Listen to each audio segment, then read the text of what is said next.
Ladies and gentlemen, One Piece chapter 1115 is out. Oda is just on an absolute generational run right now. We just gotta jump right into it. Again, this chapter is jam-packed with information. So the first thing I want to talk about in this chapter is the fake ex-fake Luffy, Demolo Black, is back in the story as Eustace Captain Kidd. I don't think anyone was expecting this, including myself, but what this does feel like to me is not a pointless gag, right? It feels like this is such a weird character to include in all like the bundle of reactions we've been getting to the Vegapunk message, unless it had some kind of meaning. Now, if we think back to Sabaody, right? I know a lot of people were talking when Kid went down and when Luffy went down in Sabaody, those like speech bubbles were like the exact same. Like on this day, the Straw Hat Pirates were destroyed, and then on this day, the Kid Pirates were destroyed, right? And then after each of those events happened, in Kid's case and in Luffy's case, Demo Black started to impersonate them, right? So we're kind of seeing Kid's trajectory mirror Luffy's like it was in Sabaody, right? I know a lot of people had that on their bingo card for the end of One Piece, how Kid is mirroring Luffy's journey right now, and this is his big defeat because he didn't really have one at the time skip. Well, he did with Kaido, but it wasn't like a career-ending one like we just got in Elbaf. So to me, this is just in its purest form evidence that Kid has a role left in the story, right? Because otherwise, this is just such an odd panel to include in such a pivotal chapter, right? What else would be the purpose, at least in my opinion? Next up, we get some Gorosei reactions to this message that's going on. Again, we see all of them kind of rushing, trying to find the broadcast room because they cannot have this broadcast remain, right? It's just exposing all of their secrets. We also get, I believe Mars is the one. I'm so used to calling them their names in their beast forms now that I forget what they look like or what their names are when they're in their human forms.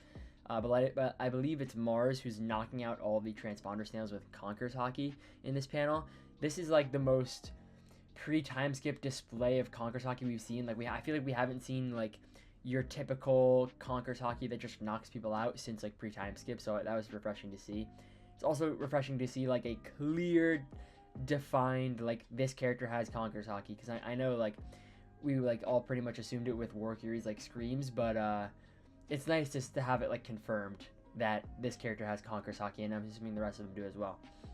But right after that, what's more interesting in my opinion is we get the silhouette of Joy Boy, which although it looks just exactly like Luffy in Gear 5, so maybe it's not that big of a deal, it's still crazy that like we've never had a face to put onto this character that's been mentioned so many times in the story and plays such a pivotal role in the lore of this story.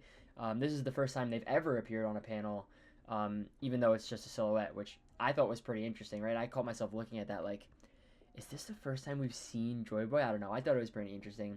I also think it's pretty interesting that, I mean, this doesn't have to be one-to-one to Joy Boy, but it doesn't feel like he's a giant. A lot of people thought Joy Boy was a giant because of the giant straw hat in Marie-Joie.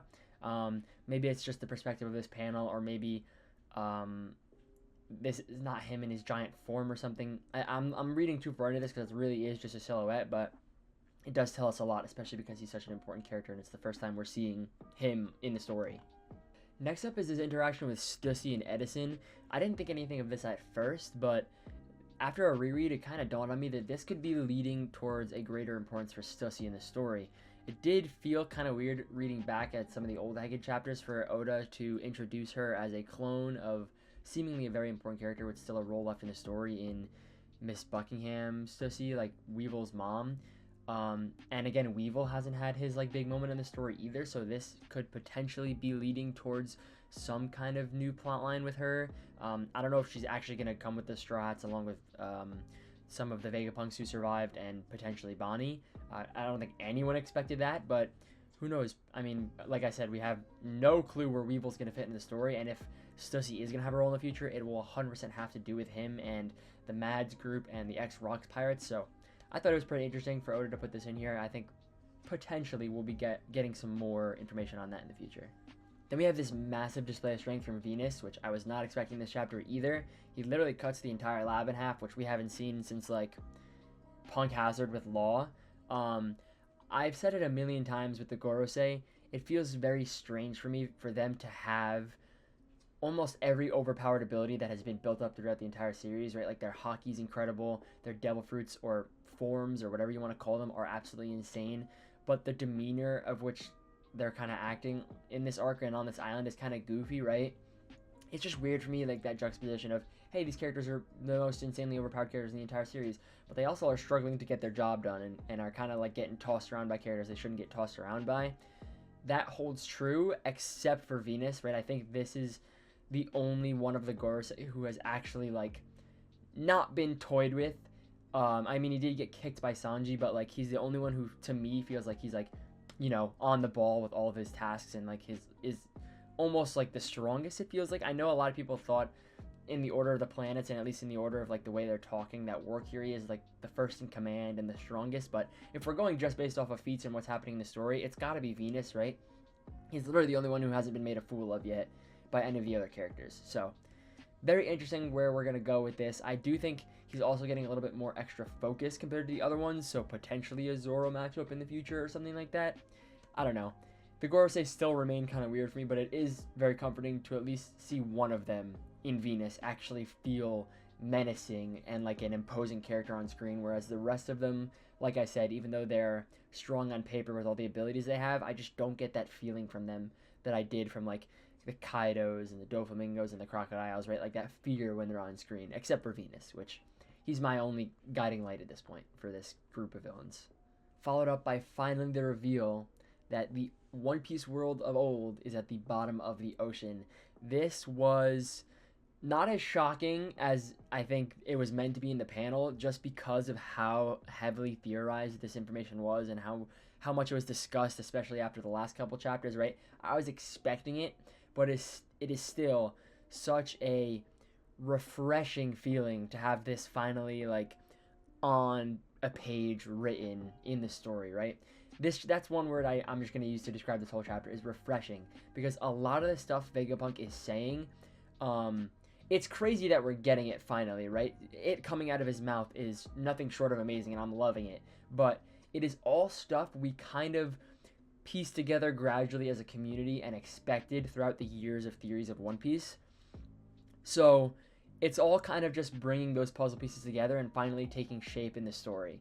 It's not shocking, really. It's not like mind-blowing. It's just like, oh my god, everything we've like pieced together as a community is finally like on a page, on a panel. We no longer have to say, yeah, this is what the Void Century was, I think, right? Like we finally now get it, right? It's finally on the page, and it's just such a weird feeling to no longer have to speculate about all that and to actually get it. It's refreshing. Like I said, I love it. That's my favorite part about this chapter, and frankly all the chapters we've been getting recently is just that so many different theories, so many different community projects and ideas are finally getting looped together. Everyone's kind of realizing like, oh, what that guy said is true because now what Vegapunk's saying, oh, that theory from 10 years ago is now coming true. Everything's just coming into like one piece, which is, you know, the name of the story. So and that's pretty much the end of this chapter. We end off with Imu, who every time I see Imu, he, she, they, whatever they are, on screen or on panel, I lose it, because it's just this aura of finality, and the menace of the series is here, right? It makes me feel like we're at the end every time they show up on screen. And this line that what is it? I have it up panel right here. The Great War which ravaged the world during the Void Century is still ongoing. This line just brings me in, like it propels me into the end of One Piece, that feeling that we're finally in the end. I feel like I've said that in my last 5 chapter reviews, where it finally feels like we're in the end of One Piece. It's just fantastic. This chapter was amazing. I definitely think that the purpose of this arc has finally come to light, where we needed some kind of incident to clue in the world on what's happening with the world government, right? We needed, right, because Luffy can't defeat the world government without the world understanding that he's the good guy, right? None of the arcs really work like that. Everyone knows Luffy's the hero when he beats down the big bad in every arc. So that's what this arc serves as its purpose, right? It's supposed to clue in the rest of the world on these events that are happening. And the end of this chapter, where Vegapunk says the war is still ongoing, is like the pinnacle of that purpose, in my opinion. We finally have established for the rest of the world that there is a war going on, the world is at danger, and there's a hero coming to save them, and that is Luffy, right? That is what we've been waiting for pretty much this entire story, to kick off the final war, and it's finally here. That's what the end of this chapter told me. We're here. It's happening. Final Saga's going down. We, I don't think, have a break next week. I think, I don't know, it's been kind of awkward with Golden Week, so and all the breaks Oda's been taking even before Golden Week and after Golden Week, so I don't really know if we have a chapter next week. I hope we do, because I think potentially we'll finally be getting some back to Luffy action and like them escaping the island. I feel like I've said this after every chapter review where I don't think Vegapunk's gonna say anything else, and then he does. So who knows? Maybe we're just gonna get another reaction chapter with people all across the world again next week. The best part is that I think we don't have to wait. So until next week.